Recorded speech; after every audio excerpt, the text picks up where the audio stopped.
بسم اللہ الرحمن الرحیم،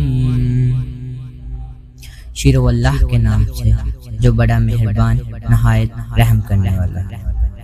ویلکم ٹو گولڈن ورڈز۔ قبیلہ زبید کا ایک شخص مکے آیا، زبیدی۔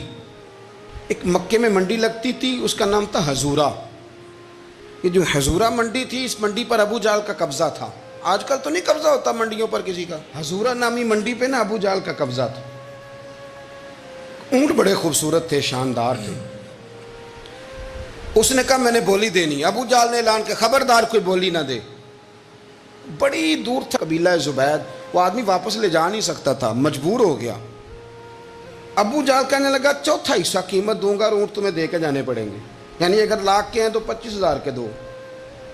بندہ بڑا پریشان ہوا، چودھریوں سے بات کی تو کہنے لگے بدماش بڑا ہے، ہم شریف لوگ ہیں۔ شریف اور بزدل میں، بزدلی کو شرافت کا نام نہ دو، پکی بات کر رہا ہوں، شریف اور بزدل میں شریف ضرور بنو پر بزدل نہ بنو۔ جی ہم جی شریف لوگ ہیں جی، وہ کیا مطلب؟ کوئی پاس نہ آیا، وہ بیچارہ نہ کونے میں بیٹھ کے رونے لگ گیا۔ کہنے لگا میں کدھر جاؤں یارو، میں واپس بھی نہیں لے جا سکتا، اور چوتھے حصے میں دے کیسے جاؤں، اتنا نقصان۔ وہ رو رہا تھا تو کہیں حضرت زید بن ارقم نے سن لیا۔ آپ فرمانے لگے کیوں روتا ہے؟ کہنے لگا یار میں نے تو اہل عرب کی تعریف سنی تھی، میرے ساتھ کھڑا ہی کوئی نہیں ہوتا۔ تو آپ فرمانے لگے تو نے عربی دیکھا ہی کب ہے؟ اگر کائنات کا حسین و جمیل عربی دیکھنا ہے تو جا حرم مکہ میں بیٹھا ہے۔ مکھ چند بدر شاشانی ہے تے متھے چمک دی لاٹ نورانی، کالی زلف تے اکھ مستانی، مخمور اکھی ہیں نا مد بریاں سبحان اللہ۔ ما اجمل کا، ما احسن کا، ما اکمل، کتھے مہر علی تے کتھے تیری ثنا، مشتاق اکھی کتھے جال۔ تو نے دیکھا کب ہے؟ اگر عربی دیکھنا ہے نا تو وہ بیٹھا ہے، جا کے حرم میں ٹیک لگائے، مظلوموں کے والی، غریبوں کے ماوا، رسول رحمت۔ ایک سادی سی چادر اوڑے حضور بیٹھے تھے۔ وہ زبیدی کہتا میں آیا، نبی کریم کو بات سنائی۔ حضور فرمانے لگے این الجمل کا، او کدھر ہے تیرے اونٹ؟ عرض کی حضور وہ وہاں ہیں۔ فرمایا چلنا۔ حضور کوئی بولی نہیں لگا رہا، کوئی خرید نہیں رہا، ابو جہل گھنٹا پڑا، اس کے ڈر سے سہم گئے۔ حضور فرمانے لگے چلنا، میں بولی لگاتا ہوں۔ اور دیکھو نرخ بازار محبت کا انوکھا ہو گیا، خود خریداروں شامل آ کے مولا ہو گیا۔ نبی کریم نے حضرت سعد بن ابی وقاص کو بلایا، حضرت عمر کو، حضرت ابو بکر کو، مدد کے لیے نہیں۔ حضور فرمانے لگے میری جیب میں پیسے تھوڑے ہیں، ظاہری طور پہ تھوڑے ہیں، ورنہ تو کائنات کے خزانوں کی کنجیاں حضور کے پاس۔ تھوڑے تھوڑے پیسے دو بھی بولی دینی ہے، سب سے پیسے لیے میں چلو بولی لگانے چلے۔ حضور آئے، اللہ اکبر، یہ میرے رسول کا طریقہ ہے، آؤ ذرا تھوڑی دیر کے لیے سوچیں۔ ابو جہل بیٹھا ہے بڑی مسند پہ، قربان جاؤں مدینے والے حبیب۔ وہ زبیدی کہتا اس کے کپڑے مہنگے تھے، حضور کے سادے تھے۔ اس نے بڑی پگڑی باندھی تھی، حضور کی سادی تھی۔ کہتے ہیں وہ آنکھیں اٹھا کے بات کرتا، مدینے والے نبی آنکھیں جھکا کے بات کرتے۔ وہ بولتا جاتا، حضور تھوڑے تھوڑے سادے سادے ٹھہر ٹھہر کے جملے بولتے۔ کہتے ہیں نبی کریم علیہ السلام اس کے ساتھ آ کے حضور بیٹھ گئے اور فرماتے ہیں میرے رسول کریم نے اپنا جبہ سیدھا کیا، پگڑی کو حضور نے سیدھا کیا اور فرمایا چل لگا بھائی بولی۔ ایک اس نے لفظ بولے، پھر حضرت ابو بکر نے بولی دی، پھر حضرت عمر نے دی، پھر سعد بن ابی وقاص نے دی، پھر زید بن ارقم نے دی، پھر رسول کریم نے دی۔ وہ کہتا ہے جتنے میں بیچنا چاہتا تھا نبی پاک نے ڈبل میں میرے اونٹ خریدے، ڈبل میں اونٹ خریدے میرے رسول۔ سلام اس پر کہ جس نے دشمنوں کو بھی قبائیں دی، سلام اس پر کہ جس نے گالیاں سن کر دعائیں دی۔ اور میرے اعلیٰ حضرت کہنے لگے جاؤ جا کے اعلان کر دو، غم زدوں کو رضا مجدہ دیجئے کہ ہے بے کسوں کا سہارا ہمارا، بے کسوں کا سہارا، جاؤ غم زدوں کو رضا مجدہ دیجئے کہ ہے بے کسوں کا سہارا۔ رسول کریم صلی اللہ علیہ وسلم نے نا خریدا مال، اور حضور سید عالم وہاں سے نکلے، اور نکلتے وقت حضور فرمانے لگے ابو جہل تیری آج شکایت آئی ہے، آج کے بعد نہ آئے، مکہ سارا اس کے ساتھ ہے، حضور کی مخالفت ہو رہی ہے، 40 لوگ ہیں صرف کلمہ پڑھتے، اور دین کا کام دار ارقم میں قید ہو کے کرنا پڑتا ہے۔ لیکن جب ظالم کے خلاف نکلے ہیں تو پھر دار ارقم میں بند ہو کے نہیں، پھر میدان میں نکلے اور فرمایا آج کے بعد تیری شکایت نہ آئے.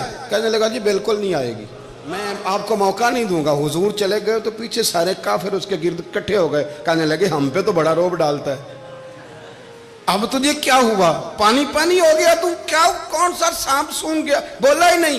کہنے لگا مجھے لات و منات کی قسم، جب مصطفیٰ کریم میرے پاس آئے تو ان کے ساتھ ایسی طاقتیں تھیں، نیزے تھے، برچیاں تھیں، بھالے تھے. مجھے لگتا تھا میں نے سی کی تو میرے ٹکڑے کر دیں. کہنے لگے جا پاگل ہو گیا، ان کے پاس تو چھڑی بھی کوئی نہیں تھی، وہ تو خالی ہاتھ ہیں، بکواس کرتا ہے، کچھ بھی نہیں تھا. کہنے لگا مانو نہ مانو، ان کے پاس بڑا کچھ تھا. اور اگلی بات جو اس نے کی وہ تاریخ میں محفوظ ہے، وہ تاریخ کا حصہ ہے. ابو جہل کہنے لگا اٹھتے ہی کہ مجھے لگتا ہے جب تک محمد ابن عبداللہ موجود ہیں یہ ہمیں ظلم نہیں کرنے دیں گے، یہ ہمیں کوئی زیادتی کرنے. تاریخ میں محفوظ ہے جملہ ابو جہل کا. کہنے لگا جب تک یہ موجود ہے ہمیں کوئی زیادتی کرنے. حضرت فرمایا کرتے تھے زندہ نبی کے ماننے والوں زندہ بن کے زندگی گزارو. زندگی زندہ دلی کا نام ہے، مردہ دل کیا خاک جیا کرتے؟ جو قومیں سر اٹھا کے جیتی ہیں وہ زندہ ہوتی ہیں. اس لیے اپنی زندگی میں حق کے خود اختیاری پیدا کریں، جینا سیکھیں، لڑنا سیکھیں، میدان میں رہنا سیکھیں. سہم کے وقت نہیں گزرے گا، ظلم سہنے سے بھی ظالم کی مدد ہوتی ہے. لہٰذا حق لینا سیکھیں، حق پر کھڑے ہونا سیکھیں، اپنے مزاج میں یہ باتیں پیدا کریں. مجھے خاتون نے پوچھا، میرا بھائی کہتا ہے حصہ لے لے پھر میرے مرے کا منہ نہ دیکھنا. میں کہ پتر تو حصہ لائے نہ منہ ویکھی ہوتا، کوئی ضرورت نہیں، منہ ایسے ظالم کا منہ ویسے بھی نہیں دیکھنا چاہیے جو بہنوں کا حصہ کھا جائے. میں نے کہا تو منہ دیکھنے کی کوئی ضرورت، یہ کوئی بلیک میلنگ ہے؟ ابا کہتا ہے حصہ لے لو منہ نہ دیکھنا. میں کہا بالکل نہ ویکھی، تو بلکہ آنکھ میں ویکھنا بھی نہیں چاہتی. تو ادھر رکھ، اللہ رسول نے مقرر کیا میرا حصہ. کیا فلسفہ ہے ہمارا؟ جو بات غلط ہے اس پہ لوگوں کو بلیک میل کرتے ہو. جائز بات پہ ڈٹنا سیکھو. آپ جب ڈٹ جاتے ہیں نا تو پھر اللہ مدد کرتا ہے، پھر اللہ تتنزل علیہم الملائکہ، پھر اللہ فرشتے بھی نازل کرتا ہے. حضور نے فرمایا جو جان کی حفاظت کرتے مر گیا وہ بھی شہید، جو مال کی حفاظت کرتے مر گیا وہ بھی شہید، جو دین کی حفاظت کرتے مر گیا وہ بھی، جو خاندان کی، اپنے گھر کی، اپنے بچوں کی حفاظت کرتے مر گیا وہ بھی. تو اتنا بڑا درجہ حضور نے بیان کر دیا ہے. حضرت معاذ ابن جبل حضور کے بڑے پیارے صحابی ہیں، وہ بھی طاعون کے مرض سے دنیا سے گئے، ان کو طاعون کا وہ مرض ہو گیا تھا. حضرت ابو عبادہ بن جراح رضی اللہ تعالیٰ عنہ، نبی پاک علیہ السلام نے فرمایا یہ میری امت کا امین ہے، ان کو امین الامت کہا جاتا ہے. اور 10 مبشرہ صحابی ہیں، ان 10 لوگوں میں شامل ہیں جن کے لیے نبی پاک علیہ السلام نے فرمایا تھا میرا تمہارے ساتھ وعدہ ہے، رب تمہیں جنت عطا فرمائے گا. 10 مبشرہ صحابی اور اتنے بڑے صحابی کہ انہوں نے میدان احد کے اندر اپنے والد کو قتل کیا تھا. لوگوں نے کہا آپ نے اپنا باپ مار دیا. فرمایا باپ نہیں مارا، میں نے اپنے محبوب کا دشمن مارا ہے. اتنے پکے عقیدے کے بندے کہ باپ کو قتل کرنا پڑا تو دین کے رستے میں اسے بھی قتل. حضرت ابو بکر صدیق رضی اللہ تعالیٰ عنہ فرمایا کرتے تھے جب آپ امیر المومنین تھے، فرماتے تھے اگر میں اپنی جگہ کسی بندے کا بیٹھنا پسند کرتا ہوں تو ابو عبادہ بن جراح کا بیٹھنا پسند کرتا ہوں. ہمارے اتنا تگڑا آدمی. ملک شام کے اندر طاعون کی بیماری پھیل گئی، آپ بھی اس وقت وہیں قرب و جوار کے علاقوں میں تھے. طاعون کا مرض پھیل گیا. لوگوں نے آپ سے کہا یہاں سے نکلیے. فرمایا نہیں نکلوں گا، اس لیے کہ میرے نبی پاک علیہ السلام نے فرمایا جہاں یہ وبا پھیل جائے وہاں سے نکلنا نہیں، جو وہاں ہوں وہ باہر نہ نکلیں اور جو باہر والے ہوں وہ وہاں اندر نہ جائیں. حضور نے اس احتیاط کا کہا ہے میں نہیں نکلوں گا. اور مسند امام احمد بن حنبل کی حدیث ہے، نبی پاک صلی اللہ علیہ وسلم نے فرمایا جو طاعون سے ڈر کے بھاگا وہ اس طرح ہے جس طرح اللہ کے رستے میں جہاد کو چھوڑ کے بھاگنے والا. اور فرمایا جو طاعون کی وجہ سے مر گیا اللہ اسے شہادت کا درجہ عطا کر دے گا. حضرت ابو عبادہ بن جراح امین الامت فرمایا نہیں جاؤں گا. لوگوں نے کہا یہاں طاعون پھیل گیا ہے، تو فرمایا میرے رب کی قدرت ہے، اس کی حکمت ہے، اسے بھی تو پتہ ہے نا اس کا بندہ یہاں موجود ہے. تو پھیل گیا تو اس کی حکمت ہے، اس کی قدرت ہے. میں کہہ چکا ہوں کہ احتیاطی تدابیر ساری استعمال کریں، لیکن خوف کھانا، سوار کر لینا چیزوں کو دماغ پر، نفسیاتی ہو جانا، یہ معاملہ درست نہیں ہے. حضرت ابو عبیدہ بن جراح مسجد میں نماز کے لیے جا رہے تھے تو رستے میں پھنسی نکلی اور مسجد میں پہنچنے سے پہلے وصال کر گئے. حضرت معاذ بن جبل جو بعد میں خود طاعون کی بیماری سے تشریف لے گئے, آپ نے ان کا جنازہ پڑھایا. امام نبوی فرمایا کرتے تھے میں جب بھی حضرت ابو عبیدہ بن جراح کی قبر پہ جاتا ہوں تو میرے دل پہ رعب طاری ہو جاتا ہے. ان کی قبر میں بھی اللہ نے رعب رکھا ہوا ہے, مرنے کے بعد بھی ان کی شان وصال کے بعد بھی بڑی بلند ہے. اللہ کریم نے وہاں برکتیں اور رحمتیں رکھی ہوئی ہیں. تو اسلام نے غیبت سے کیوں منع کیا ہے؟ غیبت کا معنی یہ نہیں ہے کہ کسی بندے میں کوئی عیب نہیں پایا جاتا تھا تو آپ نے وہ بیان کر دیا, یہ غیبت نہیں, یہ تو بہتان ہے. کسی میں کوئی عیب نہ پایا جائے تو وہ بیان کرنا وہ غیبت نہیں, وہ تو بہتان ہے. غیبت کی تفصیل یہ ہے, تشریح یہ ہے, غیبت کی تعریف یہ ہے کہ کسی میں کوئی عیب پایا جاتا تھا, آپ نے وہ اس کی غیر موجودگی میں ڈسکس کیا تو اس کا نام غیبت ہے. وہ عیب تھا, آپ سچ ہی بول رہے تھے, آپ ٹھیک کہہ رہے تھے, وہ عیب واقعی تھا, پر اسلام اس کو پسند نہیں کرتا. اسلام کہتا ہے کہ اگر تو سمجھتا تھا یہ عیب ہے تو جا کے اس کی تبلیغ کر, اس کو بتا, اس کو کہہ میاں یہ غلطی چھوڑ دے, تو نے ڈسکس کیوں کیا. آپ کسی شخص کے پاس بیٹھیں اور کسی دوسرے آدمی کی تعریف کریں, آپ کہیں کہ بڑا اچھا ہے, بڑا بامروت ہے, مہمان نواز ہے, با اخلاق ہے, وعدے کو وفا کرنے والا ہے, دیانتدار ہے, سچ بولتا ہے, آپ تعریفیں کریں. آپ کسی کے سامنے تعریف کریں گے نا تو بندہ کہے گا یار کسی دن ملاقات تو کرا, اور جب وہ ملے گا تو اس کی آنکھوں کے اندر ایک خاص کشش ہوگی, پیار ہوگا, ملنے کو جی چاہے گا, ایک خاص راحت ہوگی. یہ کب ہوگا؟ جب آپ نے کسی کی تعریف کر دی. لیکن اگر آپ کسی کی غیبت کریں گے, کسی کے بارے میں کہیں گے بڑا غلط ہے جی, لوٹ لیتا ہے جی, چور ہے جی, فاسق ہے جی, تو بندہ اگر کبھی مل بھی گیا تو اس سے سلام لینے کو دل, ہم نے پتہ کیا کیا, تیزی سے فروغ پایا ہے ہمارے ہاں نفرت کا ماحول. آپ کھول لیں, کوئی یوٹیوب کھول لیں, کوئی ایسا چینل کھول لیں, بس لڑائی ہے, فلانا فلانے سے لڑ رہا ہے, فلانا. مذہبی لوگوں کی میں منت کرتا ہوں کہ خدا را دین کو اس طرح کا ماحول تو نہ آپ دیں کہ لوگ کہیں کہ ان میں کوئی شے طے ہی نہیں, فلانا فلانے کا جواب دے رہا ہے, فلانا فلانے کا, اور بازاری زبان استعمال کی جا رہی ہے.